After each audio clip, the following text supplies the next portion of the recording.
Hey guys, Beast here, and I want to talk to you today about the Airhawk seat. The logo stitching is giving up the ghost. Luckily, it's just the actual logo, it's not the actual cover. But there's the Airhawk DS. I imagine that stands for Dual Sport.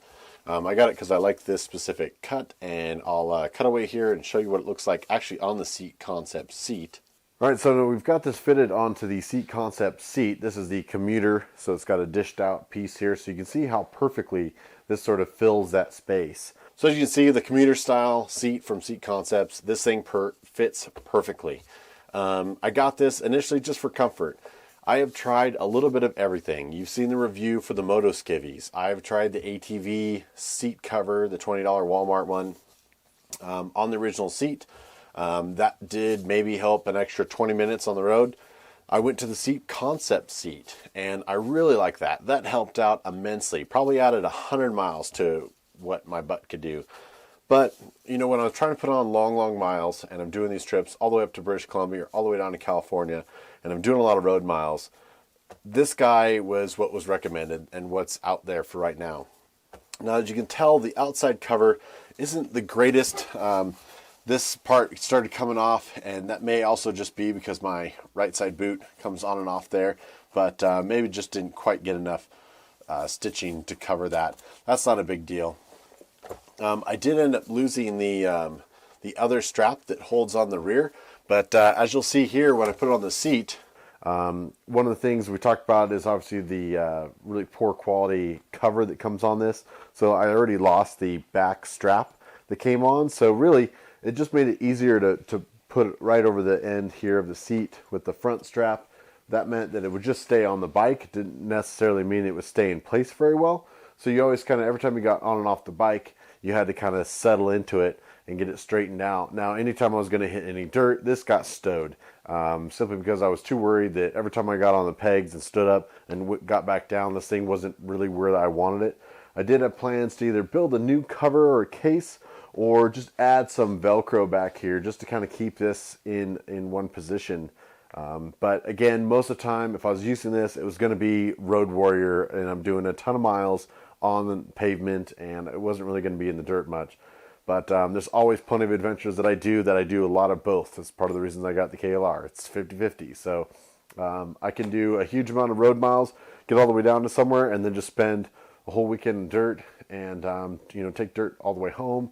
And so this was just something that, you pull the air out of this and roll it up. If you get a rough idea, the more you play with it, you'll know exactly kind of where the air is, and it's super easy to inflate and deflate. So that's not really an issue, but wanted to have you take a look at it just so you can see what it looks like sitting on the bike. It works fine. It's nice on and off. I have been tempted, like I said, to add some Velcro here to the back side.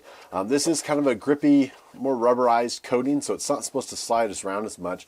But and it stays in place when you're on the bike. But in an adventure bike or dual sport, you're getting up on the pegs, then back down. It doesn't always stay where it needs to go as you're bumping all over the rocks and things like that. So this strap is good enough. It holds on. I haven't ever lost it, but there has been times where I've stowed it for sure. Quick little zipper accesses the back. So if you need to add or take out any air on there, and we'll just pull this guy out of the cover, you can see kind of the modular design. Now the company, I believe, started making stuff for people that were bedridden or for hospitals, wheelchair use, things like that. So you're not getting a lot of bed sores. This is going to maintain a lot of airflow in between, and that's kind of the goal. It also helps take those pressure points out. You can see that this here is well over 2 inches of height initially when it's blown up. Now you only keep this half inflated because the idea is you want it to sort of sink and settle. These are continuous chambers, so they do connect to each other. So as you kind of rock back and forth, and as your weight gets dispersed over these will sort of maintain their weight, even though they're all only half inflated. And initially, that's kind of where I'm at, really, is I'll blow it all the way up, I'll loosen this up, I'll roll it to about half, to about there, and then I'll seal it up so that this is pretty tight and this is dead flat. So it's about a 50-50 mix, really, maybe 40-60. But that's about where I like it. So even if I need to take the air out, roll this thing dead flat, stow it into my bags, I know I can easily get it back to about here, and that's about where my comfort level is. There's kind of it is the dual sport model. This specific one, I don't even think I've looked at this sticker at all. It's 12.5 inches by 12.5 inches by 2 inches tall. So I was right. 2 inches of height on this guy. Super, super good product. It's a little expensive. It's right around $100, but if you're really putting on the miles, this thing will keep the airflow. And again, with the Moto skivvies, with a good seat, I just found out, honestly, I'm not good at sitting down all the time. So it's part of the reason that I love the dual sport, because I'll do 100 miles standing on the pegs, no big deal. I've got oversized foot pegs, good boots, and I'll do that out in the dirt in the backcountry all day long at 40 miles an hour. Put me on a highway doing 70, 80, and a couple hundred miles down the road, I'm looking for a pull-off to stretch. My body's just not designed to sit. It's also why I don't do desk jobs. All my jobs I have are seasonal and they're active. I'm either wildland fire, out hiking in the woods, or on some ship out in the Arctic or Antarctic waters. So my jobs definitely have not kept me in the office, and I learned that a long time ago.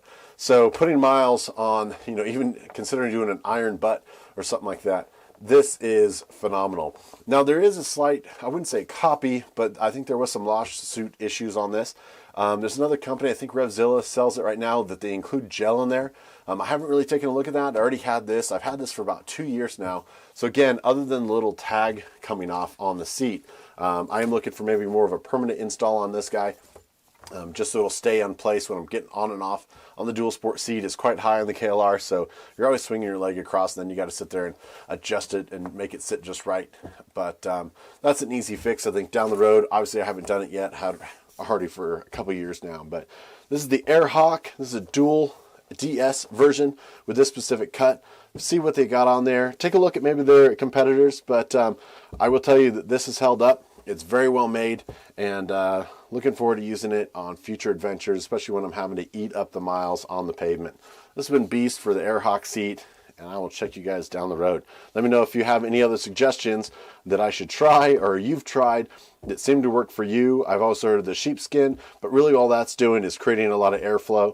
ProCycle also had kind of a weird circle, or it was like triangle mesh plastic piece that went on there, and again, that's really just creating airflow so that when you're sitting on your bike, you can do that.